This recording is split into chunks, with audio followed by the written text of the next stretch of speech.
Okay, boys, so in this video, I'm going to be talking about basically 5 key lessons that I've just learned from rereading my journal of all of my psychology mistakes and things I need to improve on for my trading. So this is a documentation of my own notes, and I thought I'd share it with you guys because it's got some very, very useful insights in it. As you can see, we've got lots and lots of pages of notes, and I've just read a lot of these and picked out the key points that I need to remind myself and that I want to share with you guys. So let's get started. So the first one is you are paid for your decisions. All right. And Justin Wheeling says this a lot as well. You're paid for your decisions. And so it's important that your brain is always functioning at its optimal capacity to make the right decisions when trading. So some important things that I want to talk about are having a routine which allows you to focus and basically just doing all the right things that are going to affect your thinking. So number one, I think that you need a routine. So go to bed at the same time, wake up at the same time, and you need a full 8 hours worth of sleep. Number two, you need to be energized and focused for the chart. So that means some sort of grounding exercise in the morning, whether that just be waking up. I wake up, I go and get a coffee, and I'll just sit there and think for 10, 15 minutes or read a book and just kind of bring myself into the moment and just get ready for the session. And then I'll come upstairs and I'll come and sit at the charts. So it's all about kind of getting yourself in the right mindset. And there's also, I think you need to be careful about what you eat before you go on the charts because, I mean, when I come on the charts in the morning, I don't really eat much. Well, I don't eat anything. I just have a coffee. So my brain is not being, all my focus is here. You know, when you have carbs, we all know what it's like to have brain fog once you've had carbs. So by having a heavy breakfast or something, your body is digesting the food and whatever. So not all your focus is in your brain, if that makes sense. And so you want to kind of optimize for optimal brain function. So that's obviously getting good sleep, being hydrated, having a bit of energy, being caffeinated, being grounded, not being heavy on in the stomach. So not like you don't want your body to be processing lots of food while you're trying to focus because you're paid for your decisions. So you need to be able to make correct decisions on the charts. And by making correct decisions, you need to have, optimal brain function. And, if you're only trading for one session, it's really not that hard. You just wait until that session. And after the session, you can eat, you can do whatever you want. But I think before a session, it's very important that you kind of optimize your brain function so you can make decisions that allow you to be profitable. So that's point number one. Number two is the higher time frame context is way more important than having a lower time frame entry. Now, this is something I noticed a lot recently because I would be trading and I would see a really, really good high A plus entry pattern. And it would really make it hard for me to decide whether I should get in the trade or not, because when I see that entry pattern, I know it's time to go. And it's time to take a trade. But actually, what I realized is it's way more important to have a strong high time frame context. So when you look at the chart, you're like, yeah, we are clearly moving towards this level here. Even if this entry is not optimal, it's likely high probability because the higher time frame context is leading towards, wherever you're targeting. Whereas if you were kind of consolidating and you saw a great entry pattern, but there was no clear high time frame context, you're better off not taking that trade because there is no reason to be taking it. You see, you need to have a strong reason for taking a trade. So you need to have a clear draw on liquidity, clear market structure, uh, a clear reaction from a fair value gap, which is giving you, like, the market is tipping its hand to you saying, look, this is where we are likely to next with high probability. And then you trade that leg, you look for your entry pattern within that movement. And even if it's not great, I think it's higher probability that will play out than taking a great entry pattern, even though price is consolidating. Does that make sense? So yeah, so high time frame context and having a strong bias is much more important than taking a good entry pattern.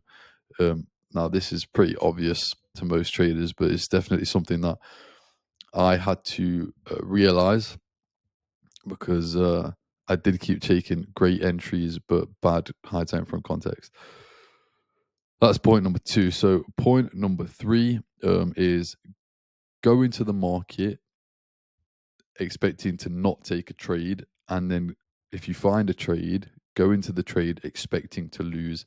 So this part's all about keeping your expectations in check, because if you go into the market expecting to find trades all day every day, or you go into the market expecting that every trade you take is going to be a win, those expectations are going to cause a lot of problems. They're going to be the root of a lot of problems that you have emotionally, because you're expecting some profit or outcome or whatever, when really you need to go into a trade more focused on the process of trading and taking a great trade rather than the outcome of whatever trade it is that you're taking.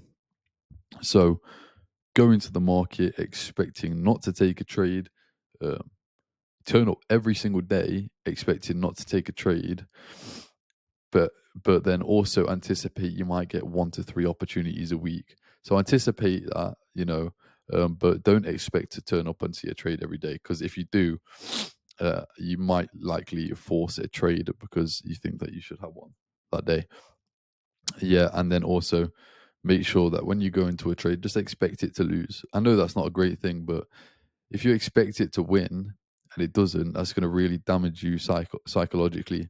So it's much more important that you go into every trade kind of, being happy with it being a loss or accepting that it will be a loss. And to do that, I kind of just expect it to be a loss. And then when it wins, it's great. Obviously, I don't expect every trade to be a loss. I know that some of them are going to be winners, but it's better for me to expect they're going to be losers, and they win, than expect them to be winners and they lose just for my psychological reasons. So the next one is, well, this is one that I basically learned a while ago, but I think it's important for you guys. Um, you don't need to learn anymore. The likelihood is that you already know enough to be profitable, and you just need to practice, refine, and review, and constantly try and improve on your mistakes, and then kind of make it your own. You don't really need to learn much more anymore. There is no optimal strategy. The optimal strategy is the one that you spend hundreds of hours perfecting, for yourself, and don't listen to what anybody else has to say, because it'll be your unique style of trading. Um, and so, pairing with that, um, another thing that's important is that athletes train more than they play. So that means you need to constantly be practicing, back testing, tracking, reviewing, refining, journaling, all of those things. That is where the growth happens. So athletes train more than they play. Remember that. Traders need to practice more than they are executing in the live market. Um, so that was point number 4, and I've got them on sticky notes right here in front of me so I don't forget them. Um, okay, here's 2 more. So you need to focus on the process, not the outcome. It's way more important that you behave like a good trader and you take high probability trades than it is that you win. That's how you stay consistent. So I've got that in front of me, to focus on the process over the outcome. Focus on behaving like a successful trader rather than your trades actually being winners.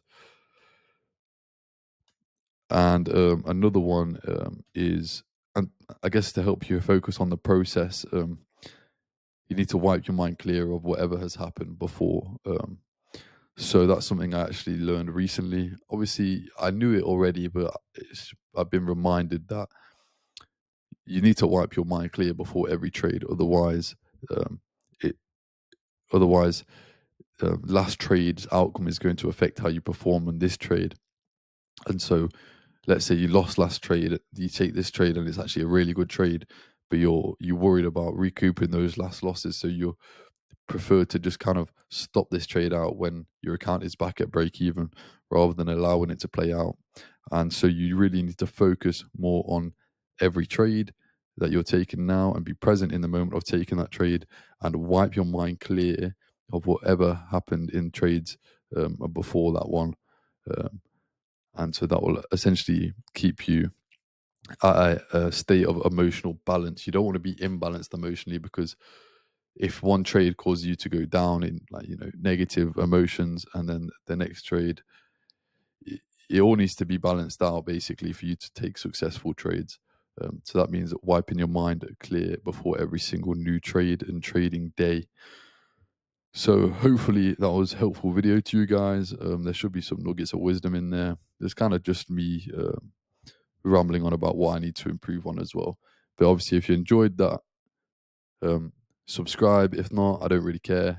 I kind of just want the real ones to stick around. I want to have a tight community of people that are really, really interested in improving their trade. I'm not really too bothered about having loads of random people following me. All right, guys. Yeah, obviously hit that subscribe button, and I'll see you in the next video. Peace.